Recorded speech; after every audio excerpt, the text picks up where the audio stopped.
In the lieu of Mental Health Month, Yeah. what is Seattle doing for Mental Health Month? I don't know. What are you doing then?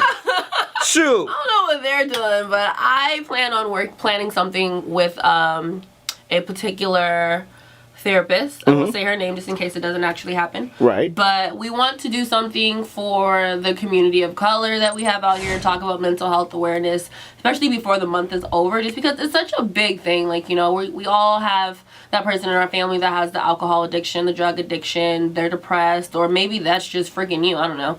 But we don't really want to deal with it because we were taught to kind of ignore that. And she and I talked about that on, I think it's like episode 14 or 15 of Back to Besa.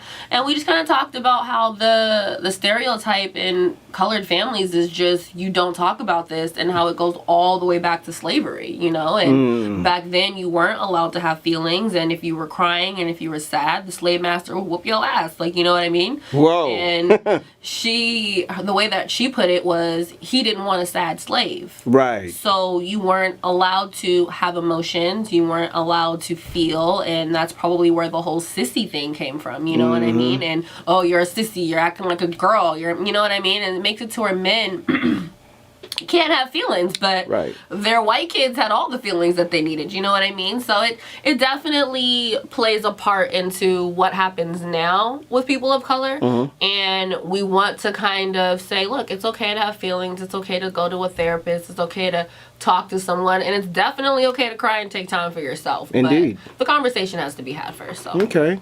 Now, you've been here for a little while now. Where do you see your career going, and why? In Seattle. In Seattle, I definitely want a weekday daytime spot for my career, but I kind of just want to be like for one, I want to be myself. I don't ever want to, I don't know, I've never really been good at going into spaces that are already there. I'm pretty good at just creating my own little gap, if you will. Right. And so I definitely want to help connect Cube 93.3 back to the community of color out here in ways that are beyond music. You know what I mean? Like, music is great. Like, don't get me wrong. The hip-hop community needs their attention also. But we still need to have these conversations with the black communities. You know what I mean? Like, Charlamagne the God does it, so why can't we? Right. I mean, I think you sound like a little advocate to me right now. I'm loving hearing that. I don't know. I'm loving what I'm hearing. I mean, the way you said it, you know, Charlamagne's doing it. Why can't we do it? I think right now is a time that they need a spokesperson, and I'm thinking you lean towards that.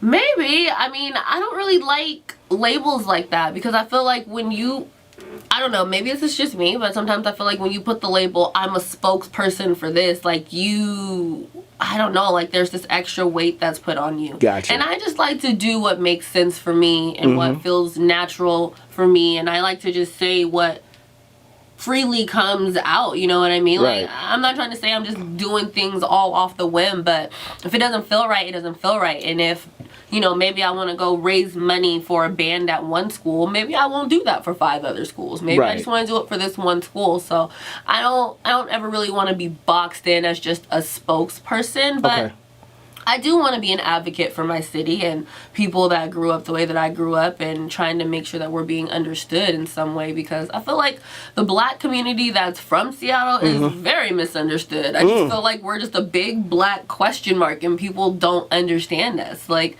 the average person thinks I went to a white school, and I'm like, I didn't. You know, there's plenty of black kids that grew up here that are like me and they didn't go to these white schools. Like, I'm dyslexic, so, you know, I want to do things with like dyslexic kids.